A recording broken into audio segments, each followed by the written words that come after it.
ये कलेक्ट्रेट के अंदर की तस्वीरें इस वक्त आपके सामने हैं। तीसरी बार वाराणसी संसदीय सीट से प्रधानमंत्री नरेंद्र मोदी नामांकन दाखिल करते हुए नजर आ रहे हैं। 2014, 2019 दो बार बम्पर जीत हासिल करने के बाद तीसरी बार प्रधानमंत्री नरेंद्र मोदी नामांकन दाखिल करने के लिए पहुंचे हैं। चारों प्रस्तावक नजर आ रहे हैं इस वक्त कलेक्ट्रेट दफ्तर में उनके साथ। इसके अलावा यूपी के मुख्यमंत्री योगी आदित्यनाथ को भी हम देख रहे हैं। एनडीए के तमाम बड़े दलों के नेताओं की मौजूदगी प्रधानमंत्री नरेंद्र मोदी के साथ है। कलेक्ट्रेट पहुंचे हुए हैं एनडीए के 26 बड़े नेता प्रधानमंत्री मोदी के साथ। और अब से बस थोड़ी देर पहले किस तरह से पीएम मोदी ने अपना नामांकन दाखिल किया उसकी तस्वीरें आपके सामने हैं। समीर जी, प्रधानमंत्री मोदी ने 2014 में नॉमिनेशन किया था, तब भी प्रधानमंत्री मोदी के साथ 4 प्रस्तावक थे। चारों का एक सिग्निफिकेंस था। 2019 में सेम था और 2024 में भी जो 4 प्रस्तावक रहे उनका भी बहुत एक मैसेज देने की कोशिश की प्रधानमंत्री मोदी ने। गणेश शास्त्री जी उनके वहां पर है, कुशवाहा वहां पर है, पटेल है वहां पर जो संघ के स्वयंसेवक भी रहे, भारतीय जनता पार्टी के जिला के नेता भी रहे। तो जातिगत समीकरण का भी संदेश देने की कोशिश की। सर थोड़ी देर सुन लेते हैं।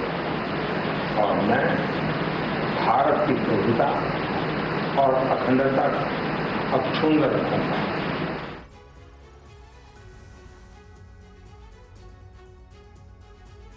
जी समीर जी, पूरे जो औपचारिक प्रक्रिया होती है वो इस वक्त चल रही है और नामांकन दाखिल कर रहे हैं। प्रधानमंत्री मोदी के वाराणसी जीत की तो औपचारिकता शेष है, लेकिन मुझे लगता है कि हिम्मत की दाद तो कांग्रेस के उम्मीदवार की और बाकी लोगों को देना पड़ेगी कि वो जानते हुए भी कि वो प्रधानमंत्री मोदी के सामने चुनाव लड़ रहे हैं और उनकी हार सुनिश्चित है, वो बड़े दमखम से चुनाव लड़ रहे हैं। मुझे लगता है कि ये भी एक उनकी भी उसकी दाद देना चाहिए। अब बस वाराणसी में बस ये देखना है कि प्रधानमंत्री मोदी कितने वोटों से जीतते हैं।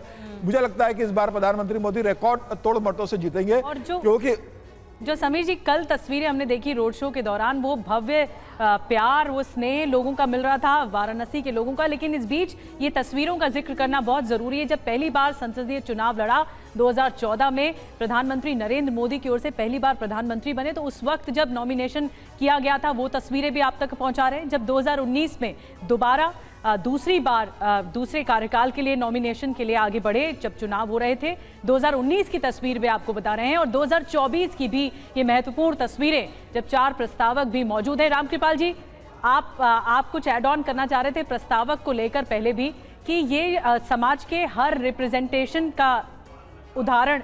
मैं आऊंगी आपके पास रामकृपाल जी। पंकज जी इस वक्त हमारे साथ जुड़ गए हैं। पंकज जी, 3 तस्वीरें दिखा रहे हैं और 2024 की नॉमिनेशन की तस्वीर भी बहुत महत्वपूर्ण हो जाती है।